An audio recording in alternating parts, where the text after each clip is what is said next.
Mentira, acá la gente, el examen era muy exigente, muy complicado. Creo que hubo con suerte, 2 personas que no sacaron 9. El resto todas 10. Pero porque estudiaban, no porque era fácil el Excel. Son 2 cosas distintas, guarda.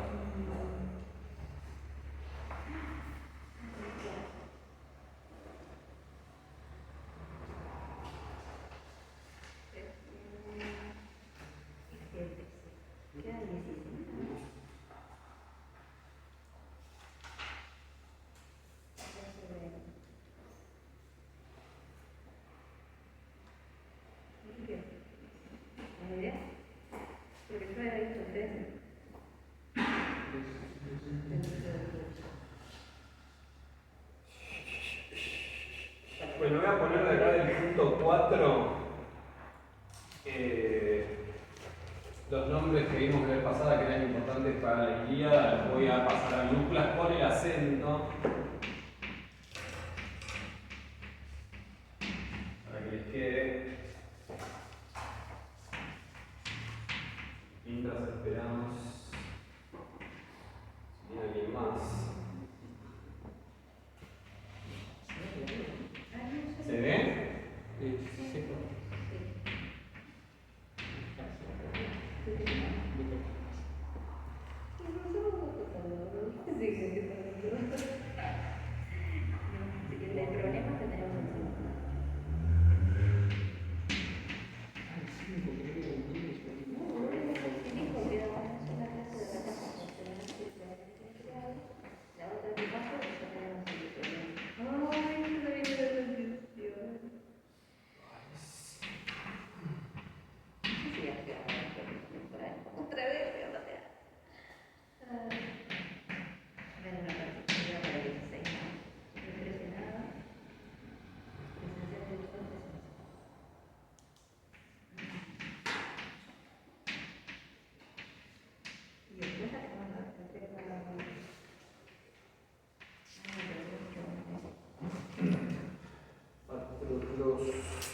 Yo creo que deberían pasarlos a minúsculas, pero sin acento, decía.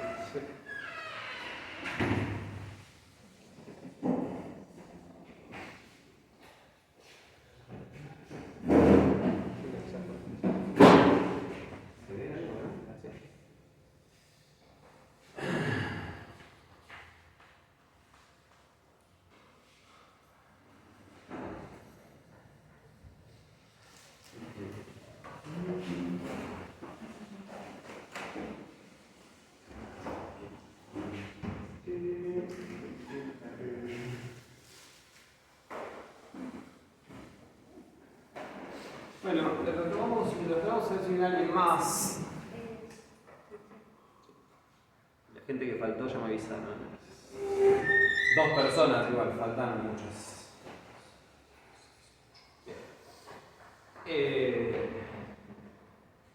Es el día feo. Como dijo Macri, es el día feo. La gente no quiso venir.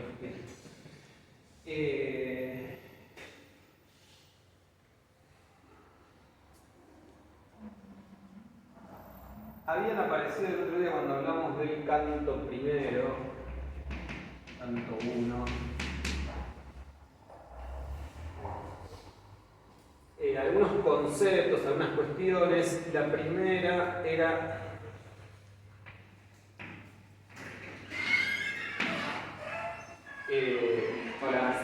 la cuestión de la llamada timé, tau, iota, eta, timé.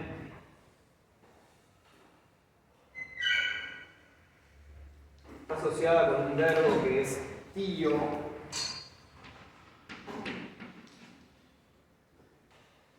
que tiene que ver con pagar, apreciar, poner precio a algo, honrar. Y timea, que también se traduce como honra.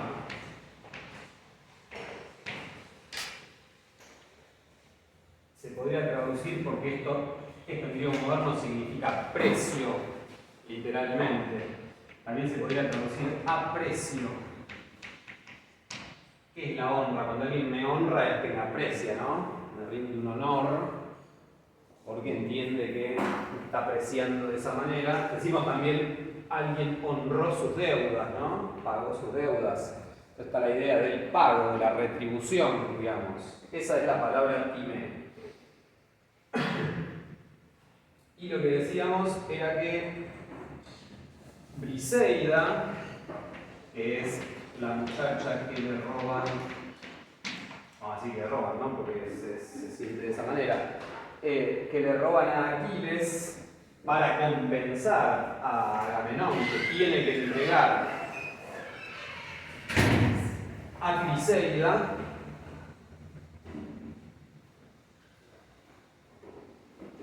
Es, digamos así, parte de la honra, del pago, del aprecio que le habían dado a Aquiles, ¿no? Por pelear, batallar, etc. Entonces, lo que vemos acá es eso, ¿no? Es una ofensa a la honra, que se entiende de esta manera, de una manera muy material, ¿no? Es decir, la honra es eso, es el aprecio que los demás muestran y lo muestran de una manera material, con botines de guerra, ¿no? A veces son bueyes, a veces son calderos, a veces son mujeres, muchas maneras. Bien. Y otro de los conceptos que va a aparecer es, que mencionamos algo también, es la noción de kleos.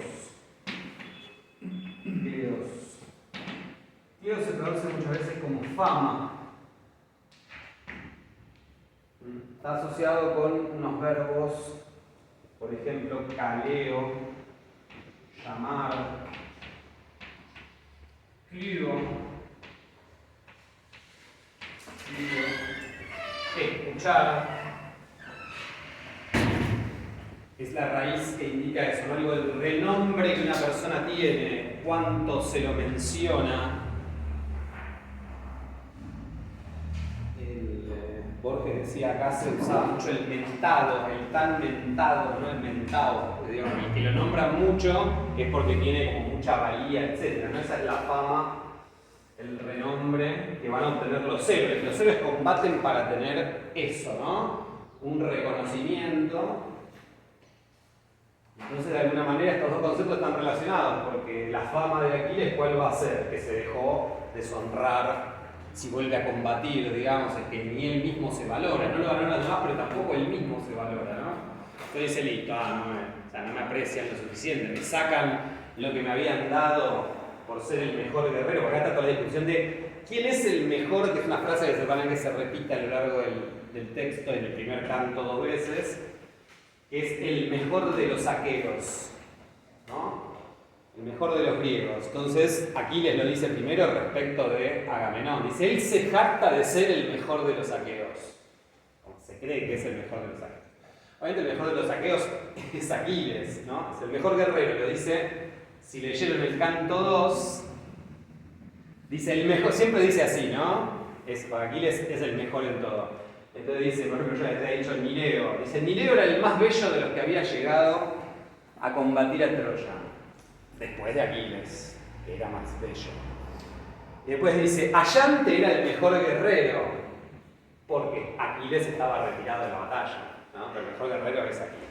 Aquiles es el mejor, está claro, eso lo dice, no es necesario decirlo, pero lo dice varias veces igualmente Homero. Es el mejor. Y Agamenón ya uno empieza a leer y ya no le cae bien, porque a medida que uno va avanzando es más insoportable. Agamenón nunca nos puede caer bien, a nadie le cae bien a Agamenón, ya puede sumarse a las filas que han abandonado el barco, que pueden tranquilamente irse. Agamenón es tremendo.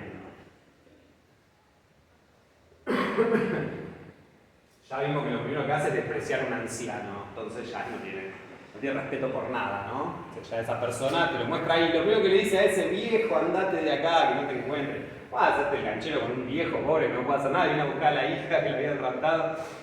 y encima un sacerdote, todas mal. O sea, es esa primera escena, por eso hay que como leerlo un poco con detalle y ya uno ve que ese personaje es el peor de todos, ¿no?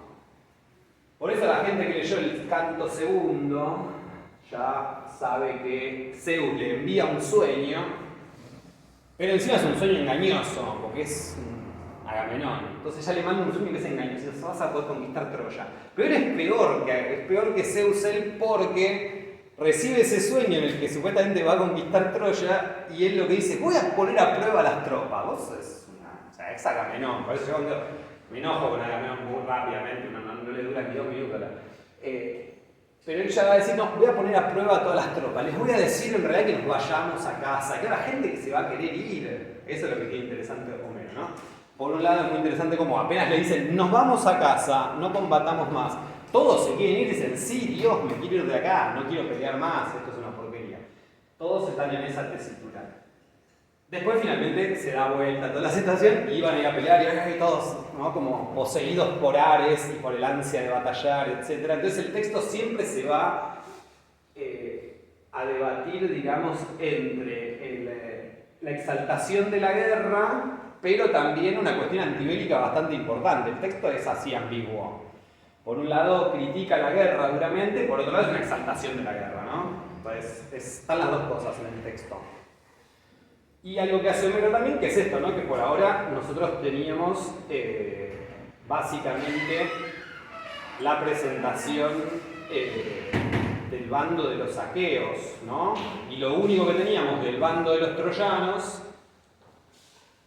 era lo que decía Néstor. Muy contentos van a estar los troyanos si se enteran de que ustedes, que son los dos mejores, están discutiendo y peleándose acá, bla, bla, bla, ¿no? Pero no tenemos más información que esa. Ya en el canto segundo, al final, después del catálogo de las naves, empiezan a describir también quiénes son los troyanos. Y después se va a ir balanceando, ¿no? Entre lo que pasa en el campamento de los aqueos y lo que pasa en Troya. Entonces nos va a presentar los dos lados, ¿no? Y al lado de los enemigos, digamos, los troyanos, se le va a dar también, se le va a caracterizar con mucha humanidad, ¿no? Se va a presentar a Héctor como un gran guerrero, como defensor de la ciudad, de su familia, ¿no? Ser un personaje muy humano. Y a otros personajes también, la propia Helena, bueno, Paris con sus cosas, pero se va a ir, digamos, presentando el otro lado también, ¿no? O sea que eso va a ser bastante interesante, porque no es solamente, no está demonizado el enemigo, para nada, ¿sí? Está presentado de una manera bastante interesante. Bien. Timé, Cleos. Entonces, esta idea de Cleos dijimos que aparecía también en la figura de Aquiles, que tiene la posibilidad de elegir, digamos así, su destino, vamos a decir, ¿no? Hay como dos opciones. Él sabe que si se queda en Troya va a ser muy famoso, pero va a morir joven ahí, ¿no? Cuando estén tomando la ciudad, se supone que no va a llegar a tomar la ciudad, muere en el combate por la toma de la ciudad. Y en cambio, si se va, que amenaza varias veces, vamos a ver que varias veces él amenaza con irse también. Dice, yo mañana me voy, no sé qué, pero no se va al día siguiente, pero él lo dice así, no, mañana me voy a ir, no se quiere ir, porque él es un guerrero, ¿no? Entonces se quiere pelear. Pero juega un poco con eso. La otra posibilidad es volverse a su tierra y tener una vida prolongada, pero anónima. Esa es la otra opción. Justamente él tiene las opciones, no es que va a morir joven. La madre le dice, yo te engendré para una vida corta, porque sabe que él es un guerrero y va a morir joven. Pero podés también volverte y hacer la tuya, ¿no? Pero nadie te va a conocer, nadie va a saber quién sos, estuviste acá un tiempo, no conquistaste Troya, te fuiste a tu casa. ¿Qué tal? Entonces en ese doble juego de Cleos, digamos, se define la vida de Aquiles también. Y la de los héroes también, ¿no? Se dice muchas veces. Se dice en la Odisea también, cuando leen la Odisea. Y muchas veces ellos combaten o sufren, dice, los hombres sufrimos para que alguien cante, ¿no?, nuestros sufrimientos. Los dioses nos mandan estos sufrimientos, estas luchas, estas cosas para que alguien tenga motivo de canto. Y el motivo del canto, de esos sufrimientos o de esas hazañas, etc., se supone que les va a dar fama imperecedera, que los va a hacer vivir más allá de su propia muerte, ¿no? Esa es la idea de la fama. ¿Para qué la fama? Para no morir como el resto de la gente. Porque son todos mortales ellos, ¿no? ¿Verdad? Porque son mortales. Entonces, ¿cuál es la inmortalidad? Bueno, la inmortalidad es la fama, es que se cante, ¿no? Que perdure el nombre. El nombre asociado con algo más, con hazañas, con palabras, con algún dicho, con algo, ¿no? Para un poeta será que perdure, como dice Horacio, ¿no? Construir un monumento más perenne que el bronce, es su obra, ¿no? Eso va a durar más que las pirámides. Las pirámides las desgasta el viento, dice. Pero estos poemas van a seguir, dice él. ¿No? Y efectivamente, o sea, se creía mucho porque sabía que era un gran poeta, ¿no? Pero se jugó y le salió bien, porque sabía. Acá, entonces, en general, las hazañas, etcétera, van a hacer que sigamos hablando de estos héroes a lo largo del tiempo. Eso era más o menos, habíamos planteado ahí cuestión del canto 1, para ir viendo que Aquiles no va a pelear nunca hasta muy entrado el libro, hasta que pase algo, que no pidieron que no spoileara nada, no voy a decir nada, hay gente que no sabe lo que pasa, pero hay un momento que él va a tener que volver a pelear pues pasa algo terrible. Y el canto segundo, ¿quién leyó el canto 2? Dije que era más corto de lo que era para que lo leyeran. Era más largo. Así salía. El 3 y el 4 todas las semanas dije para la gente que llegó recién 2 cantos de la Ilíada por semana. Este es el momento de relax del fin de semana. Se toman un café y leen. El 3 y el 4 por suerte son más bien breves, en serio. Casi como leer un canto de los anteriores. Canto 2 tenía, no es complejo, pero era largo, digamos. Entonces, ¿quiénes leyeron? Que levantó 1, 2, 3, 4 más o menos. Me faltó una parte. 3 y medio. Me faltó una parte. ¿Qué parte? ¿La del catálogo, no? No, La del final. El otro pequeño cataloguito de los troyanos. Bien. Muy bien. ¿Qué les llamó la atención? Algo. Está primero esta parte del sueño, ¿no? Agamenón. Algo que también vamos a ver en el texto, que hay partes que se repiten. Esto es parte de lo que tiene con el origen, digamos, en parte oral, pero también con ciertas ideas que se van a ir repitiendo. A veces son cuestiones. Acá la del sueño se va repitiendo, la van contando varias veces y es el mismo párrafo, ¿no? Siempre es como la tirada de versos que se va repitiendo. Otras veces esas tiradas de versos que se repiten son de cómo se prepara la carne en el fuego, ¿no? Otras cómo se prepara una nave para zarpar. Es decir, cosas que ellos buscaban transmitir de la cultura, ¿no? Porque el poema épico también tiene una cuestión como pedagógica, digamos, ¿sí? Que busca rescatar y transmitir en la memoria, digamos, ¿no? Ciertas cuestiones. Entonces, aparte de toda la historia que se va contando y demás, siempre hay algunas cositas que se van repitiendo. Es lo que llama el estilo formulaico, ¿no? De fórmulas que tienen que ver con los nombres de los personajes. Entonces, si miraran ahí el catálogo de las naves, aparece algo que es interesante, que es, se presenta en general la persona, el héroe, la ciudad o las ciudades de las que procede un cierto grupo, a veces tienen más de un jefe, ¿no? Se dice cuántas naves traen, y de cada jefe o de cada lugar se dice una característica, ¿no? Ciudad de altas murallas, ¿no? Se va diciendo como de anchas calles, como que se va describiendo un poco ese lugar, ¿no? Entonces van rescatando también así cada lugar, cada cosa, y se va transmitiendo en el poema, digamos. Entonces linda es, por eso digo que es medio tedioso, no voy a decir que no sea tedioso. Y lo que decía la otra vez es que también ustedes van a ir viendo ahí en la cantidad de naves que trae cada jefe, y ellos que dije la otra vez, no son todos jefes, todos son reyes, este reinaba tal, este reinaba todos igual, todos eran reyes. Pero habían acordado que el jefe de la expedición iba a ser Agamenón. Entonces cada uno de estos va reinando y cada uno trae una cantidad de naves, y ahí entonces se ve bien claro que Agamenón es el que lleva más naves, lleva 100 naves. Aquiles lleva 50, pero es el mejor guerrero, por eso decíamos que hay como desbalance, hay como una cuestión, que hay uno que lleva más nave, entonces debe mandar, pero el otro es el mejor guerrero, es el que siempre va a pelear adelante, el que les hace ganar todas las batallas, entonces bueno, como que están ahí también en un conflicto de poder, digamos así. Después está Odiseo, que lleva por ejemplo 12 barcos lleva, pero es Odiseo, que se dice casi igual en inteligencia a Zeus. Bueno,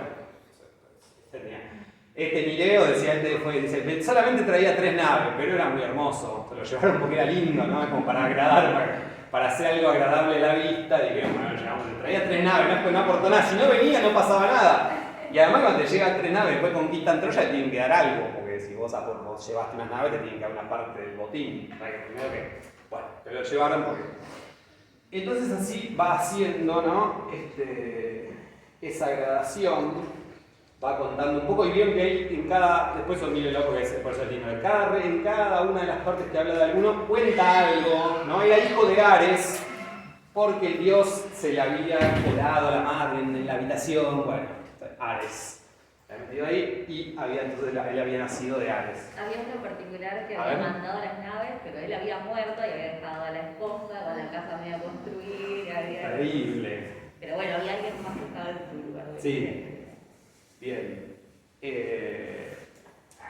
No sé si era Protesilado, que es el primero que muere, se cuenta Protesilado. Es el primero que llega, cuando baja de la nave es el primero en morir, lo matan ahí apenas baja, ¿no? Es el primer muerto de la guerra de Troya. Sí, terrible. Bien. Están los hijos de Asclepio, que son los médicos, que aparecen después, tienen una relevancia en algunos cantos, que son los que van a curar. A uno lo hiere porque el médico está herido, entonces empieza todo el lío ahí. Eso va a generar, digamos, uno de los momentos quizá más definitorios de la trama. Pero bueno, digamos, el canto 2, que es ese catálogo, básicamente no es solo eso, es primero el sueño que tiene Agamenón, como decía, después de ese sueño que es engañoso por parte de Zeus, que además termina como cuando le llega el sueño y se despierta, como que decía, y Zeus hizo que no se olvidara del sueño, ¿no? Porque uno lo típico de soñar y se olvidar, pero ella dormió, te lo me olvidó, que había soñado, como ya se arruina todo, no sé. Y además que no se olvidara, le mandó el sueño y que no se olvidara del sueño, porque si no, no. No, era que recién terminó de escuchar la voz que le había hablado y la pena sabía. Es así, es esa, y entonces no se iba a olvidar, porque si no te como. Y entonces lo que decía es que lo que hace es poner a prueba al ejército, decirles no vamos, me llegó un sueño, no vamos a triunfar, nos vamos. Y toda la gente feliz, como vamos, ya todos a correr, ¿no? Como a las naves, desesperados, bueno, volvemos a casa finalmente. Bueno, todavía tienen que salir todos ahí a ayudar, Palas Atenea, ayudar a Odiseo, a que se arregle toda la situación, un desastre, ¿no? O sea, solo Agamenón hace esa cosa, un caos total, para hacerse no sé qué, porque no. La forma de convencer, y viajamos tantos meses ahora, ¿no? ¿Cuántos años ahora nos vamos a ir? Muy bien, y ahí se va viendo eso, ¿no? Cómo después funciona el tema de la palabra, ¿no? Cómo la persuasión tiene que empezar a aplicar todo el tiempo el lenguaje para convencer esto, ¿no? Que no vamos a hablar, ¿sabes? Es otra cosa que después vamos a ver, que es un concepto también muy importante, que es aidos. Es la vergüenza, es una vergüenza. Como es la vergüenza en general, ¿no? Pero es un concepto que para ellos es muy importante, es más que la culpa, es la mirada de los otros. Es una vergüenza, ¿no? La vergüenza es como la vergüenza, el que yo puedo decir, igual yo puedo tener vergüenza estando solo, ¿no? Porque es de la culpa judeocristiana, es que hay alguien que me está mirando siempre, pero la idea de esto es que no es que hay un Dios me está mirando, no es así. Es qué va a decir la gente, es el qué dirán, ese es el aidos que ellos... se puede traducir como respeto muchas veces, respeto y vergüenza, eso significa, ¿no? Pero tiene que ver con esto, ¿no? Con accionar de una cierta manera por temor a lo que dirán, ¿no? A la mirada de los otros. Eso es lo que hace que yo actúe bien. Eso lo va a decir después cuando le dan canto sexto, lo va a explicar muy bien ahí Héctor, ¿no? Todos le dicen, quédate acá, no, defendé esta puerta en la ciudad, ¿no? Tiene que salir a combatir y todo. Le dicen, no, mejor, ¿por qué no vas a defender aquella puerta de allá? Quédate un ratito, sentate, toma un poco de vino, le van diciendo a la madre, a la esposa, ¿no? Y entonces en un momento le dice, como, no, yo no puedo, porque ¿qué van a decir los demás troyanos, no? Ese es el, ¿qué dirán? actúo bien porque no, tampoco porque es una cuestión moral. Y él va a decir, bueno, me educaron así, me criaron para ser el primero en el combate. Si yo voy contra eso, después verán qué es lo que pasa cuando se enfrente con Aquiles. Pasa algo ahí particular. Después lo veremos. Es terrible, ¿no? Terrible, pero humano. Entonces, es esta idea, ¿no? De, ok, ¿qué van a decir las generaciones venideras? Dice además, ¿no?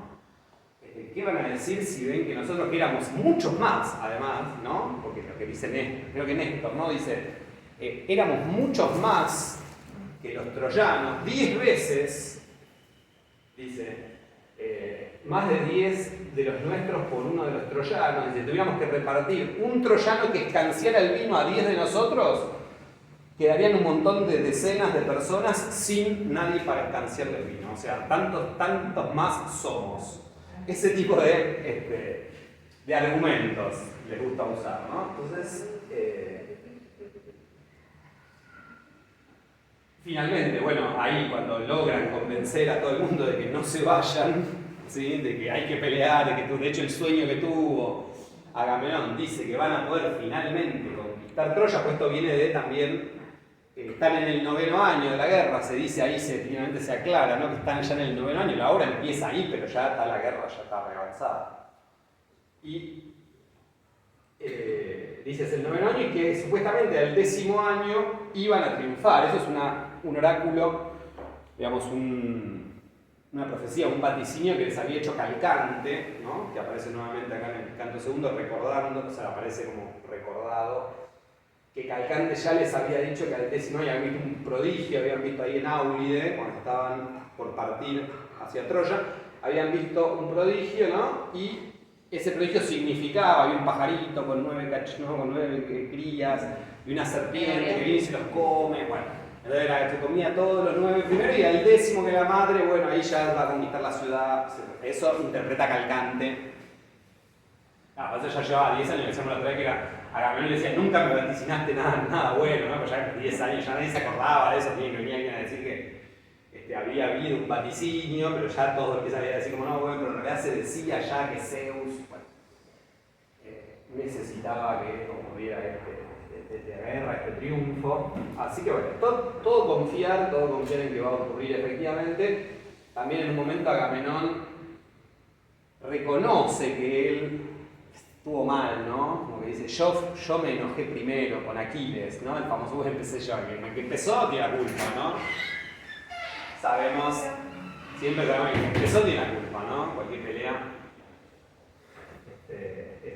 Entonces él medio ahí ya reconoce, porque no va a reconocer porque es Agamenón, bien. Piensas un poco rara hasta que reconoce ya algo. No, esto es muy, sí, pero es como que lo dijo ahí, pero bueno, todavía no va a... Sí, no es un perdón. No. Después va a tener que arrepentirse, pero bueno. Por ahora no, porque muy pronto también. Esta gente toda muy orgullosa, no tan rápido van a dar el brazo a torcer. Bien. Entonces, después, como decía, está todo el catálogo de las naves, donde ahí va como mostrando de las diversas procedencias, lo que llama el ejército panaqueo, ¿no? Como de toda la región. Y al final termina con un pequeño catálogo de los troyanos, ¿no? Aparece Héctor, aparece Eneas, ¿sí? Otros pueblos que están apoyando a los troyanos, y ahí cierra. Y después va a venir el canto tercero, la llamada Teijoscopía, ¿no? Donde va a estar Helena y Príamo, no sabemos bien por qué, porque era el 9º año, tipo Príamo le va a decir, ¿me decís quiénes son los guerreros? O sea, pasaron 9 años. Pero ella le va a decir, sí, aquel es mi marido, ¿no? Tal cosa. Y dice, aquel es el hermano Agamenón. Y empieza como a describir, claro, porque ahorita está empezando, ¿no? La gente quería que le contaran previously en la Ilíada. Y entonces ahí vamos a ver que en el canto 3 aparece eso. Bueno, esto es más o menos, yo ya no me tengo, 2 cantos por semana. Vamos a ir comentando, cada semana vamos comentando un poco. Pero la idea es que ustedes vayan, metan en Ritmete para poder comentar ustedes. Ya estoy como sigo todavía fónico de la otra vez. O sea, estoy como... No me recupero, necesito que alguien hable. Ahora sí, ya llegó todo el público. Vamos a comenzar con declinaciones. Una declinación. Vamos a empezar a explicar para la gente que nunca vio una declinación la noción de declinación. Esto lo dejaré escrito, 2 cantos por semana.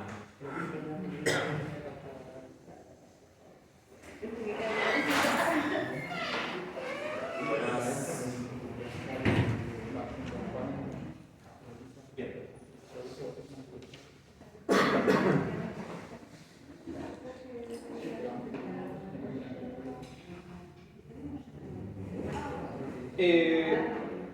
Vamos a comenzar por la llamada segunda declinación.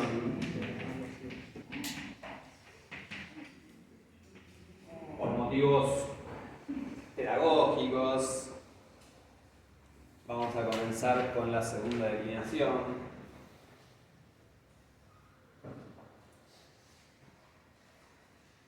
¿Qué es una declinación en sí?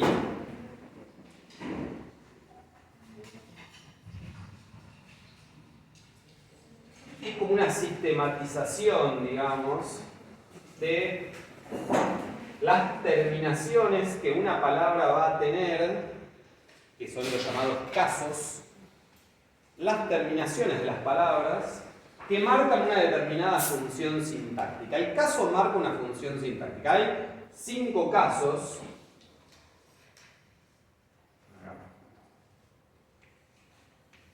Casos. Nominativo, vocativo. Hay 5 casos en griego, había 6 en latín. Acusativo.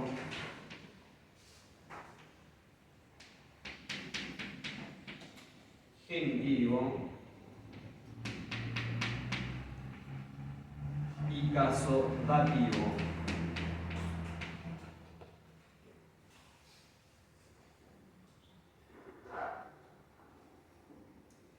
En latín hay otro caso más, que vimos que era el llamado ablativo.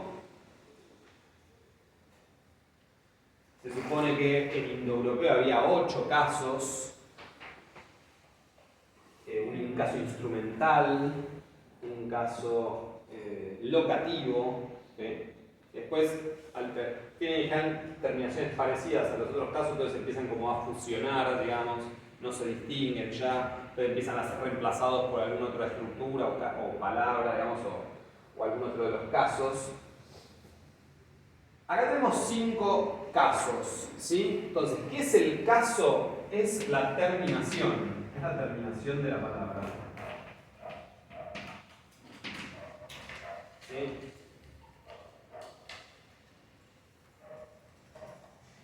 Estrictamente caso significa caída.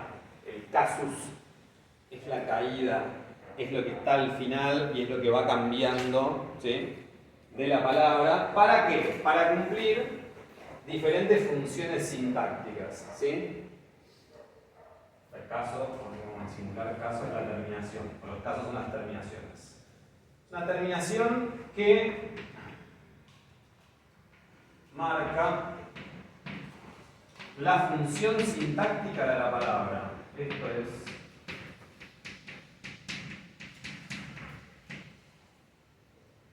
la función sintáctica de la palabra, ¿no? Esto es lo crucial. Va a haber algo, una marca en el final de la palabra, tenemos la raíz, ¿sí? La raíz es lo que transmite, lo que tiene el significado de la palabra. Es como en español cuando tenemos familias de palabras, ¿no? Yo tengo casa, la raíz del lugar donde se habita, etc. es cas. La es una terminación derivativa porque yo puedo decir casero, ¿no? Entonces derivo a partir de eso con otra terminación, un sufijo, puedo construir casero, ¿sí? Caserío. casona. Puedo ir armando, ¿no? Pero claro, lo que indica que eso es un lugar donde en general se habita es la raíz cas. Y así con un montón de, cualquiera que llamamos familias de palabras, ¿no? Bueno, acá es lo mismo, pero es con la misma palabra cumpliendo diferentes funciones sintácticas. No es que cambie algo semántico, ¿sí? En parte algo semántico hay, porque no es lo mismo decir para Juan que decir de Juan. Obviamente, mínimamente algo semántico en la función sintáctica hay. No es lo mismo ser el sujeto de una oración que ser el objeto, ¿sí? Pero en sí el sentido no va a cambiar más que la preposición que acompañe a esa palabra en español. Ahora vamos a ver, para traducir cada caso en general va a haber una preposición, salvo obviamente este caso no vamos a ver. Entonces, es una terminación diferente. Alguna vez pueden coincidir las terminaciones, puede que no haya distinción, ahí habrá que distinguirlo por alguna otra cuestión.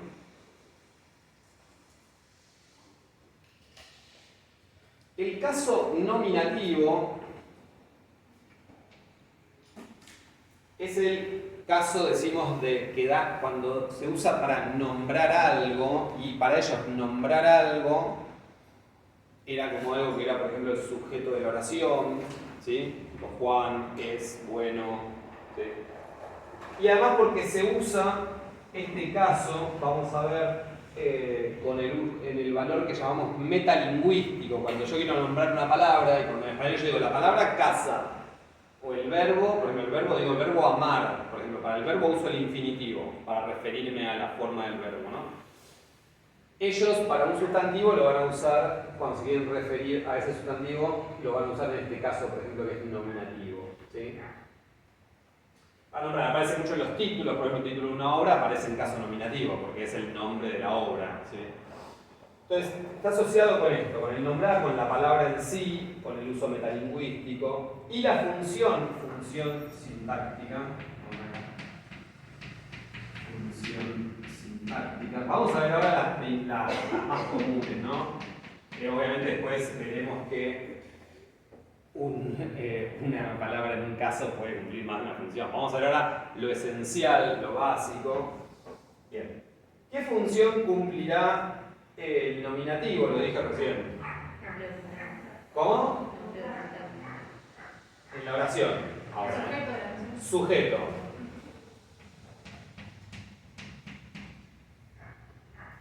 Y cuando está modificando al verbo un nominativo, ¿qué otra función podrá cumplir? Que modifica el sujeto también. ¿Qué otra función hay que uno asocia con modificador del sujeto dentro del predicado? No, el objeto no modifica el sujeto.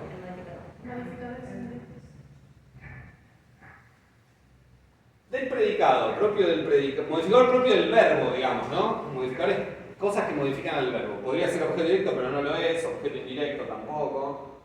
¿Qué otros modificadores del verbo? Circunstanciales, no, tampoco.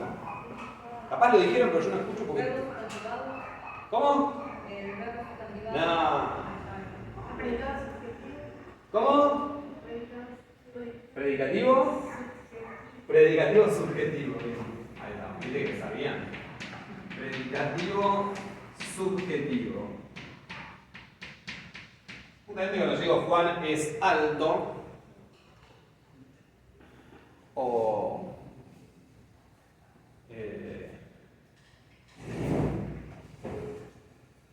la chica llegó primera, por ejemplo, ¿no? Es un adjetivo normalmente, puede ser un sustantivo también, pero va a estar en caso nominativo aquella palabra que sea sujeto de la oración, ¿sí? Voy a ponerlo en este caso. Bien. Esto ayuda un poco, porque esto facilita en parte. Yo en español, si yo tengo un sujeto, digo la casa. La casa es linda, sujeto la casa. Pero yo digo, veo la casa, es la misma palabra, con las mismas letras, con todo igual, pero ya no cumple la misma función. Veo la casa es la veo, objeto directo. Bueno, esto en griego, en latín, se distingue, básicamente, no siempre, porque a veces puede coincidir el caso nominativo con el caso acusativo. Puede ocurrir, pero normalmente están distinguidos esos dos casos. Entonces yo ya decía una palabra y vos ya sabías, ok, va a hablar de esto si es sujeto. O si decían la casa, en acusativo decían, este es el objeto. Ya entendían que a partir de cómo terminaba la palabra, qué función iba a estar cumpliendo esa palabra en la oración. Por eso vamos a ver que tienen un orden bastante libre, mucho más libre que en el castellano, que en el francés, que en el inglés, etc. Porque claro, tienen terminaciones. Entonces tiene una terminación que ya marca cuál es la función de esa palabra. Eso puede estar en cualquier lado, pues yo ya sé qué función cumple. No es como en español, en español es más libre que el francés o que el inglés, que son muy estrictos en el orden de palabras. Sujeto, verbo y los modificadores. En español tenemos mayor libertad, pero en inglés, en francés eso está muy marcado. Bueno, en latín y en griego justamente es lo contrario. Puede ser muy libre, y en poesía, por ejemplo, todavía mucho más. Por eso es una de las cosas que permitió tener ese tipo de poesía, digamos, tan espectacular, en griego, en latín, porque al caso y puedo tener las palabras sueltas por ahí en diferentes lugares y simplemente entiendo que por la terminación las estoy juntando y sé qué función van a tener. Bien. Caso vocativo. Es una... ¿Cómo? Esto es lo que habitualmente llamamos en la sintaxis invocación, ¿sí? O a veces lo llamamos adjunto vocativo.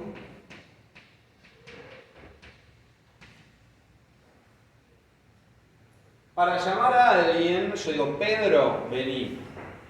Pedro. Y Pedro es mi primo, se escriben igual, no hay ninguna diferencia. Bueno, acá lo que vamos a ver es que efectivamente va a cambiar la palabra. Si yo digo, por ejemplo,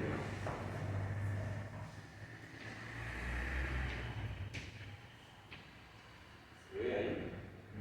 Sí. Supongamos, esto para que lo vayan viendo con una palabra que creo que ya apareció. Estoy llamando a una persona, a un hombre, supongamos. Y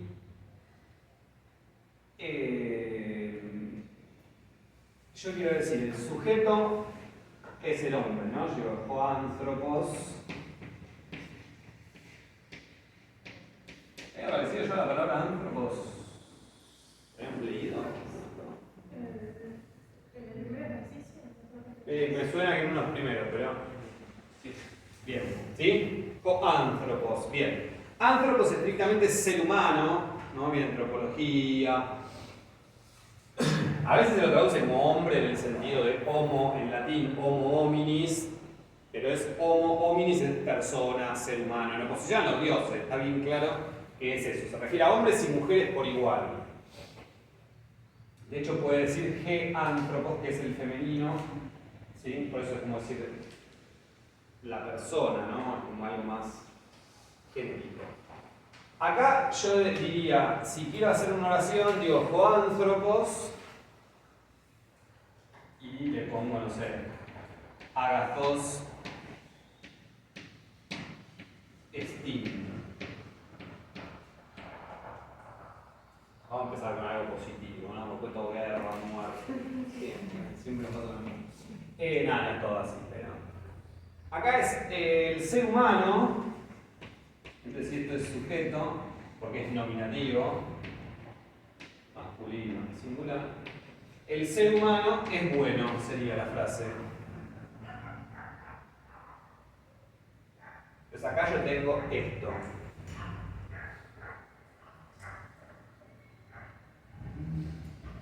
Ahora, si yo quiero llamar a esta persona, hombre, decirle hombre, persona, hombre, ven aquí, supongamos. Ya esta palabra la voy a tener que modificar. Si yo lo quiero llamar voy a decir así, por ejemplo. Bueno, la gente que ya estudió latín me lo va a responder, porque esto es exactamente igual que cuando decíamos dominus, es la misma declinación, es la segunda declinación. ¿Se acuerdan cuando teníamos dominus, lupus, los temas en us, digamos así? Que muchas veces lo llaman enos, dijimos, a veces le dicen enos, porque vienen originalmente de esta, o sea, como una terminación así, en europeo, una O, que después es U, en latín, pero esa terminación hacía un vocativo dominus para llamar al Señor, ¿cómo le decíamos? ¿Cómo? Domine. Muy bien, poné. Bien. Exactamente. Domine se decía en latín y acá es anthrope. Por ejemplo. Hombre, para llamarlo. Le cambio la terminación. No puedo llamarlo igual que cuando yo digo el hombre es bueno. ¿Sí? De hecho, en español habría una mínima cuestión parecida que en que yo, para llamar a alguien, nunca voy a usar un artículo. Esa sería una restricción, para marcar que en español existe algo parecido a un vocativo. Yo puedo decir, el hombre es bueno, y no lo llamo, digo, el hombre, vení para acá, no digo así. Digo, hombre, o sea, hay una restricción ahí. No es que sea el caso, pero es lo más parecido que tenemos. No puedo usar un artículo cuando llamo a alguien, por ejemplo. Bueno, pero acá estoy hablando de terminaciones. Cuando yo uso la palabra funcionando como el sujeto de una oración, tengo esta terminación, en esta declinación. Estamos viendo segunda declinación, ¿no? Y cuando llamo a alguien, invoco, uso ya otra terminación. Fíjense que la raíz es la misma, anthrop, esto va igual. Lo que va a cambiar es el final, el caso, ¿sí? Y la sumatoria de los casos es lo que llamamos la declinación. Declinar es hacer pasar una palabra, ¿sí?, por todos los casos, ¿sí?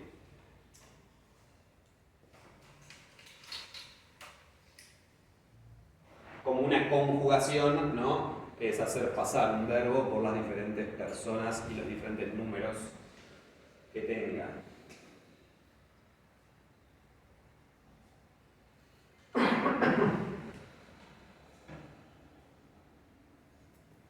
Muy bien.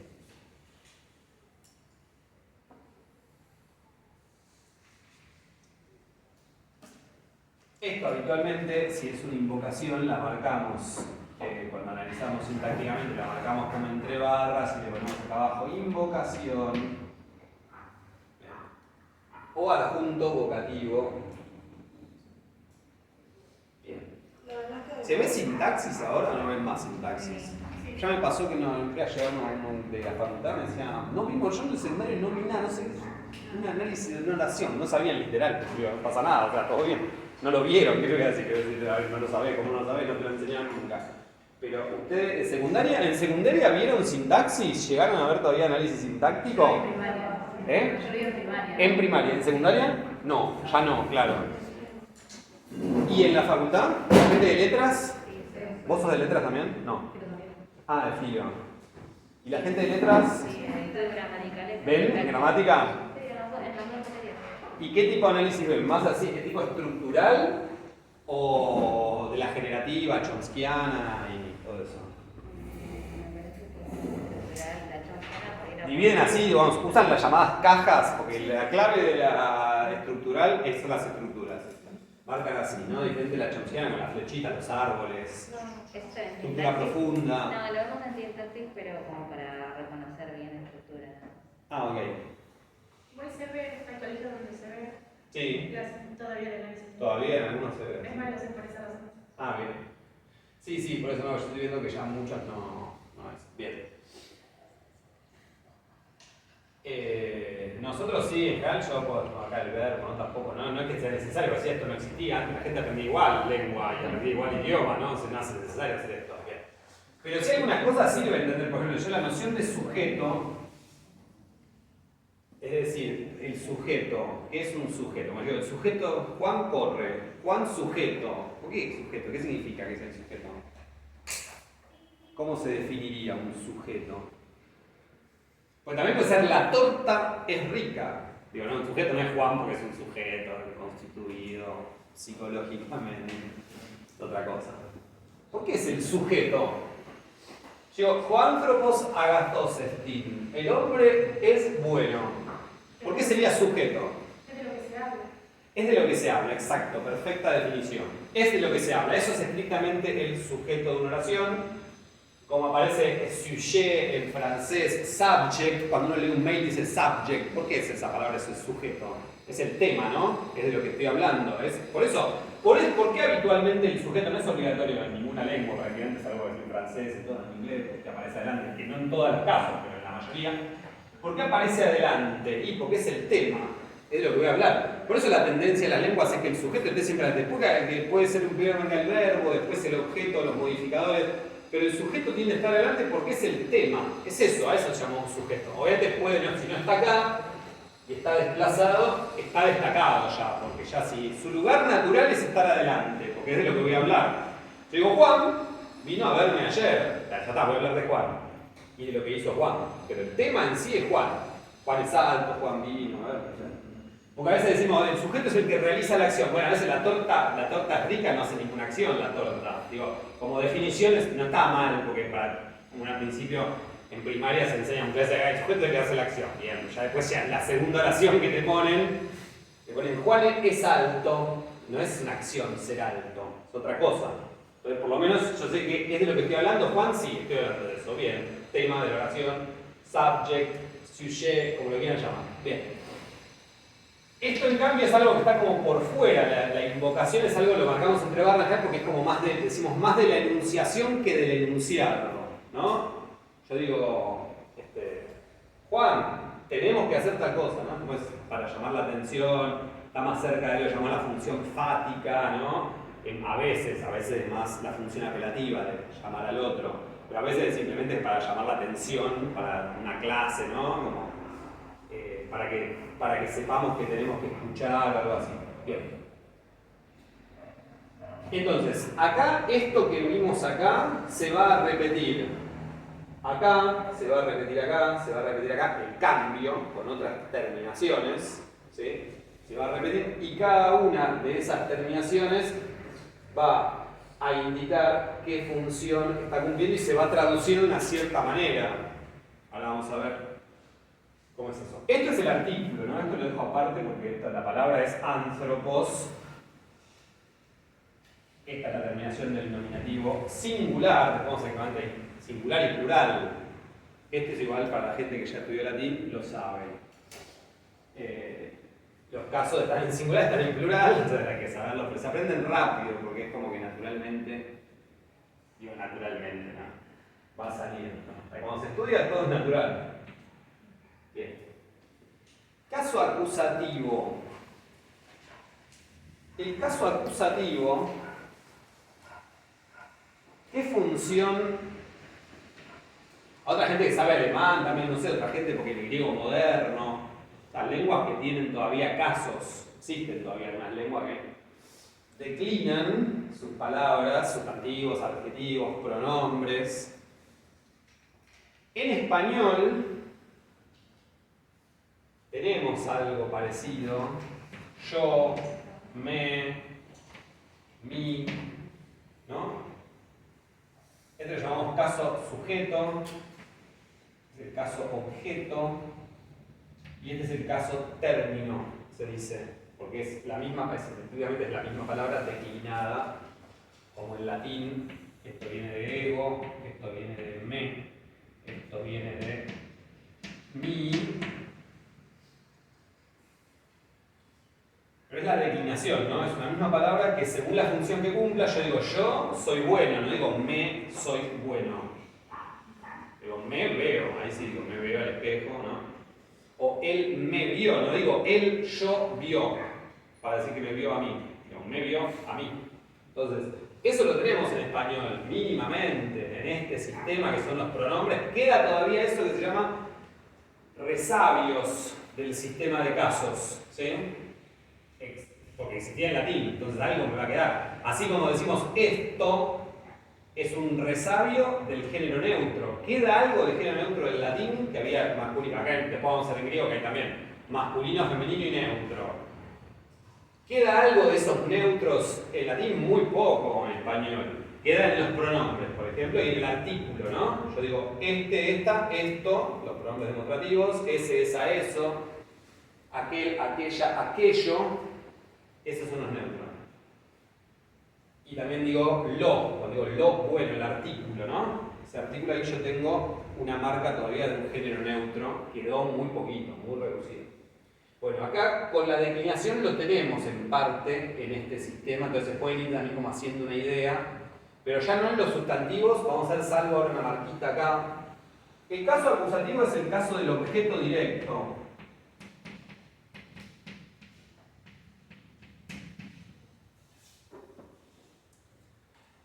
Es aquello que yo puedo reemplazar, es la forma más fácil de reconocer un objeto directo, es hacer lo que llamamos el reemplazo pronominal.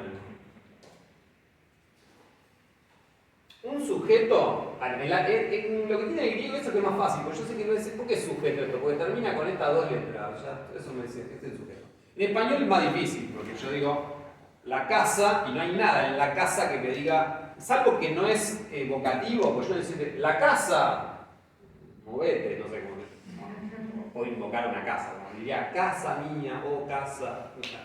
Pero no voy a usar nunca el artículo. Si yo tengo la casa ya digo, bueno, solamente un vocativo esto no es, pero puede ser nominativo, puede ser acusativo, porque yo digo, la casa compré, en ese orden incluso.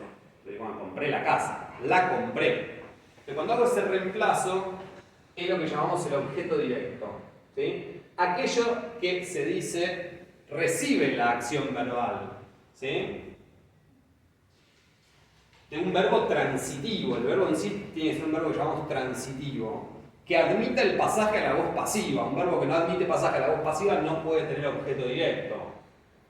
Ir, por ejemplo, yo voy. Entonces, si voy a la cancha, no es que la voy. Primero no puedo hacer el reemplazo pronominal, ¿no? Digo, voy a la cancha, la voy. No, no es eso.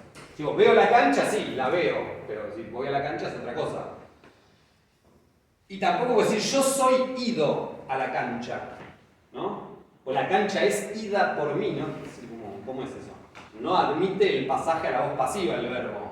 Son los llamados verbos intransitivos, no admiten pasaje a la voz pasiva.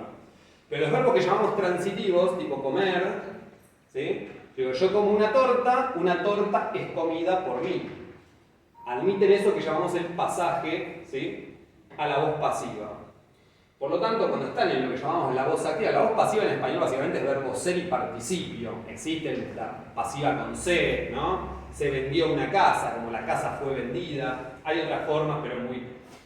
Lo central es verbo ser y participio para entender el concepto. Bueno, para que yo tenga un objeto directo tengo que tener un verbo transitivo. Necesito que haya un verbo que me permita completar el sentido, digamos. Como yo compro algo, ¿no? Ese algo que compro es lo que recibe la acción del verbo. Yo compré la casa, yo vendí la casa. En los dos casos voy a decir yo la compré, yo la vendí. No importa el sentido del verbo en sí, tiene que tener un valor que es ser transitivo, ¿no?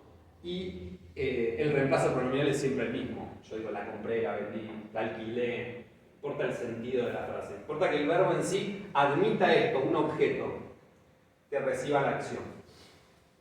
Entonces, objeto directo, el acusativo. El genitivo es básicamente esto, obviamente. En acusativo podré tener lo que llamamos un predicativo objetivo también. Pero bueno, eso lo vamos a hacer más adelante, ¿no? Porque por ahora es simplemente el objeto directo que me interesa. Pero por ejemplo, podría tener un predicativo objetivo. Que es algo que modifica al objeto directo, ¿no? Cuando yo digo lo considero, o por ejemplo, para ser más claro, los considero inteligentes. ¿No? Ese los es el reemplazo ya pronominal. Es decir, considero a los estudiantes inteligentes. Los considero inteligentes. Ese inteligentes modifica claramente a estudiantes. ¿No? Yo hago el reemplazo y me queda separado. De hecho, cuando reemplazo solo reemplazo los estudiantes. Me queda el inteligentes como aparte. yo los considero inteligentes, no puede estar modificando inteligentes a yo, que es singular, inteligentes es plural. Pero simplemente esto se va a ver en español, eso suele ser complejo de ver porque no tenemos marcas de casos. Acá ya si la palabra está en acusativo tiene que ser objeto directo, predicativo, objetivo, no hay mucho secreto. Porque la terminación me indica, está haciendo esto. Sujeto seguro que no va a poder ser en principio, porque sujeto es el caso nominativo. Pues ya la gente acá que me conoce sabe que alguna trampa siempre hay. Pero en el 90% de las oportunidades va a ocurrir esto que estamos viendo ahora. Porque si no tampoco podrían hablar, la gente no se comunicaría, todo. Sería muy caótico, ¿no? Es una pregunta que me hacen siempre, ¿cómo hablaba esta gente? Bueno, hablaba igual que habla un griego de hoy, que tiene un caso menos, pero tiene estos casos también. No tienen dativo, pero tienen hasta el genitivo. Los alemanes tienen caso también, para entenderlo, ¿no? Pero tienen su problema. Genitivo. El genitivo es lo que llamamos habitualmente especificativo. ¿Sí? También lo llamamos modificador. Voy a poner porque en castellano lo que es un modificador indirecto. Bien.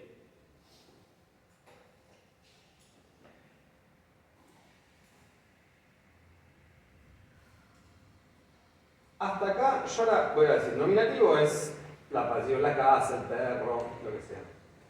El vocativo es para llamar a alguien. El acusativo es el objeto directo. Acá todavía después voy a aclarar una cosita de lo que es la preposición con la que esto suele ir. Acá es donde sí o sí yo no tengo que aclarar que hay una preposición con la que ustedes van a traducir una palabra que aparezca en caso genitivo. El caso genitivo es lo que llamamos sintácticamente a veces un especificativo. Yo la casa, y voy a decir de mi tía, la casa de mi padre, la casa de mis amigos.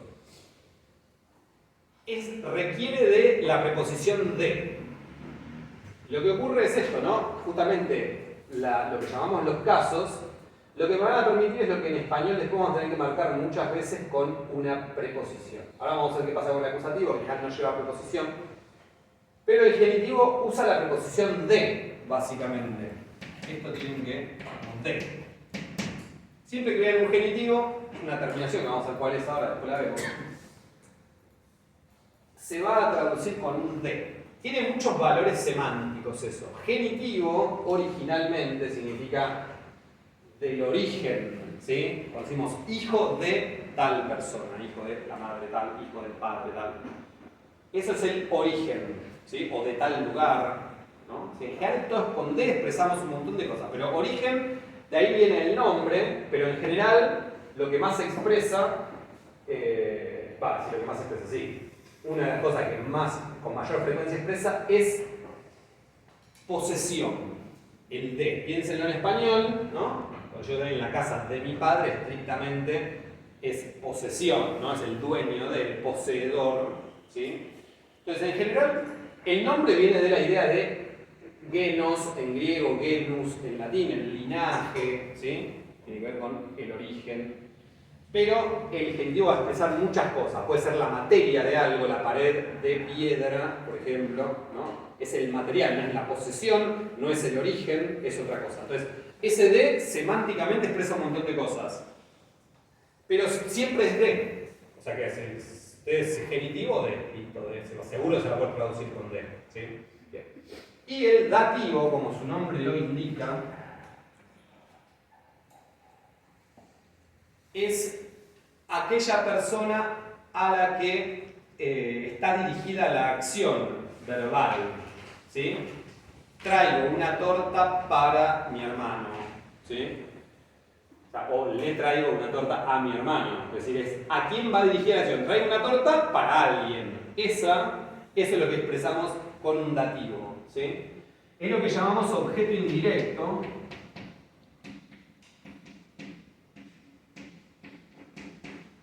¿Sí? Primordialmente es la función básica. Va a estar con para, preposición para, o a. Y después va a tener también, se va a poder usar con valores circunstanciales, de circunstancial, ¿no? Con algo, por algo, circunstancial. En general, esto que en latín estaba en ablativo, el ablativo es el caso más asociado, en latín había un caso ablativo, ese caso es el que se usa en general para las circunstancias, para decir con un instrumental, por una causa, supongamos, ¿no? Por esto, a causa de esto, con esto. Pero estas dos son las que más, en general, con un con, porque con también permite transmitir instrumento y modo, ¿no? Digo, lo hizo con modestia, modestamente. O sea, en general, con alguna de estas dos palabras van a poder transmitir la idea de circunstancial, que va a estar muy asociada con el dativo. Puede aparecer a veces en acusativo, pero principalmente es el caso dativo el que va a cumplir esta función.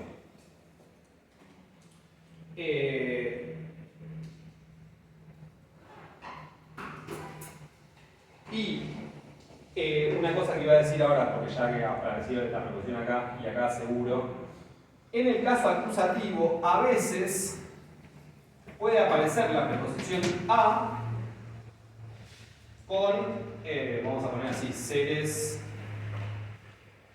humanos, humanizados también.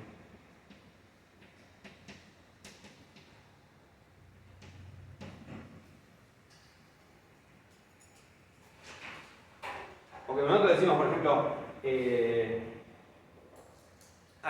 no como si algo se alimenta, decimos alimentamos una máquina, por ejemplo, ¿no?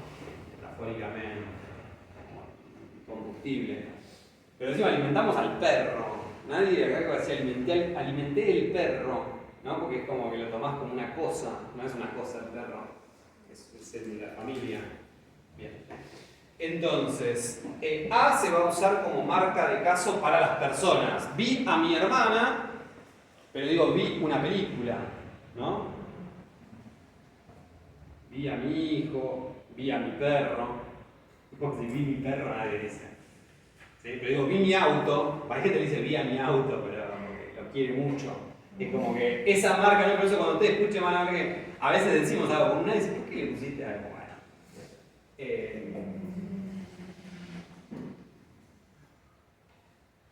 En general, cuando le pongo un A, le agrego un algo que no es animado, es porque lo siento como si fuera animado, ¿no? Es una forma de humanizarlo.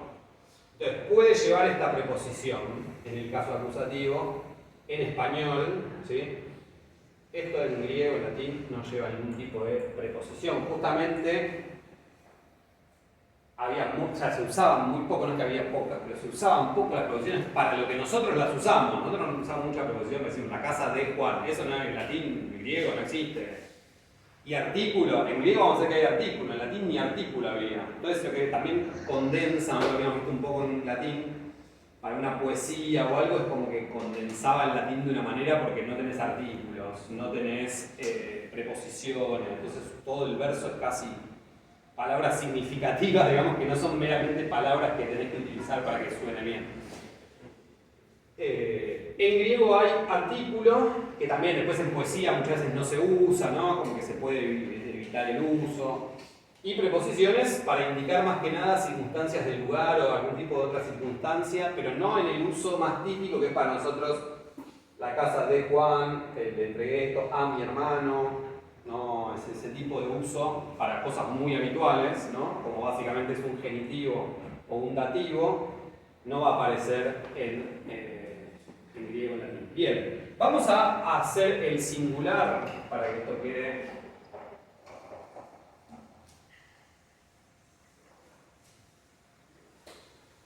completo. Estamos de pie. Estamos bien.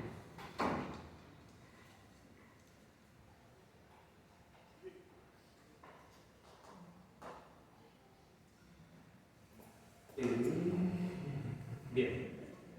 Todo esto es singular, ¿eh? Estoy haciendo el singular acá. Singular. Bien. Nominativo, vocativo. Acusativo. Bien.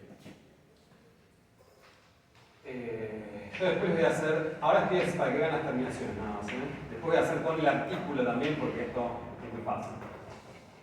Anthropon, esta terminación es la del acusativo singular. Genitivo, guarda acá.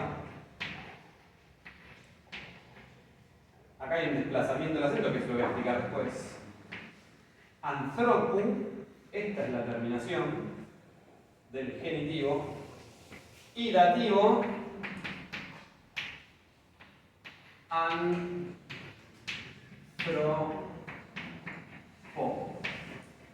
Omega con iota suscripta.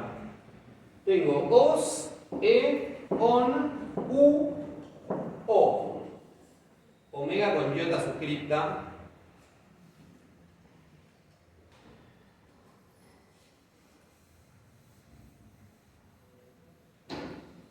Lo del acento no importa porque después yo lo voy a explicar. Voy a hacer una declinación con el artículo y todo para que vean bien. Hay unos temas con la acentuación en griego que pues son lo más natural del mundo. Tiene una justificación, todo tiene una justificación esto, puesto que suena a veces fuera un descalabro, pero no. ¿No tiene más la tilde? ¿Más cosas querés? No. En el subjuntivo y en el dativo, ¿no tiene la tilde? Se desplazó. Ah. Acá tenés, vos tenés acá anthropos, anthrope, anthropon como palabras esdrújulas y en genitivo y en dativo se desplaza el acento, te queda el espíritu, siempre queda porque palabra que empezaba con vocal dijimos que llevaba un espíritu. En este caso un espíritu suave que no se pronuncia. Y lo que va a pasar en el genitivo de Dios es que ese acento que estaba como esdrújulo pasa a grave en estos dos. Pasa acá y pasa acá. Entonces te queda el espíritu acá, pero el acento se mueve. Por lo tanto ya no le queda más el acento allá, se desplaza el acento. Esto, bueno, lindo. Y les pongo ahora, después ya cortamos. ¿Cómo van a ser en los plurales en el mismo caso, no? Porque así una vez que ustedes ya ven esto, después lo pueden hacer solo. No, lo vamos a hacer. Anthropoi, esta va a ser la terminación del nominativo plural. La gente que estudió latín se va a acordar de casos tipo dominus, que es esto en singular, y el plural era domini. ¿Sí? La que más o menos es lo mismo, es la misma formación, pero da algunos resultados distintos, pero es este os es el us de latín y esta iota que aparece acá, ¿no? Es la misma de domini, digamos, plural. Bien. En el plural siempre va a ocurrir que el vocativo va a ser exactamente igual al nominativo plural. Y este cambio, como vimos en latín también, es un cambio que en griego hay un par más de cambios, pero básicamente se da cuando el nominativo de senos pasa a él. Después veremos otros casos. A veces no hay ningún cambio. Bien. Nominativo, vocativo, plural, bueno, son iguales entre sí. Hoy, el acusativo plural, anthropus, con desplazamiento del acento acá, pero la desinencia es us.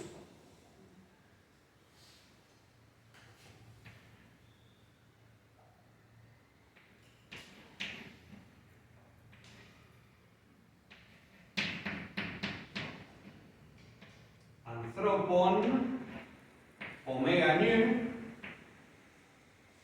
genitivo plural. Si acá decía del hombre, porque esto es de, digamos, del hombre o de un hombre, acá será de los hombres, o de hombres, o de personas, de seres humanos. De, siempre es de.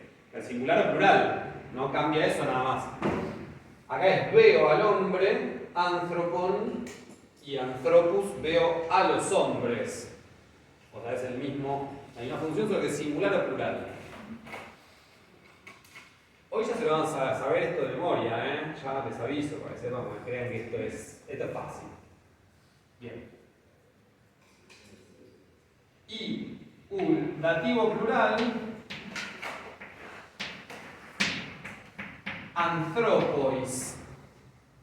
Ven acá ya apareció la iota suscripta, perdón, en el singular ya aparece, acuérdense esto, iota suscripta.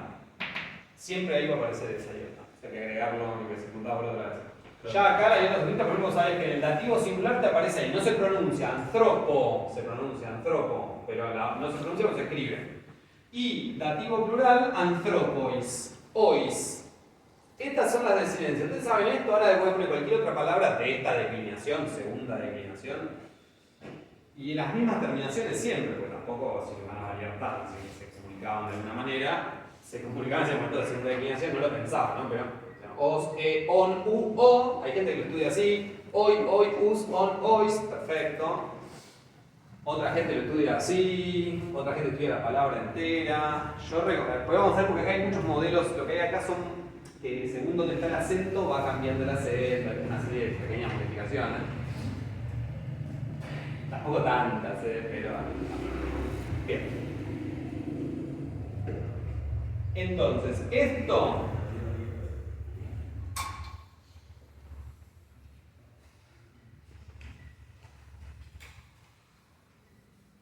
son los 5 casos en singular y en plural de la segunda declinación.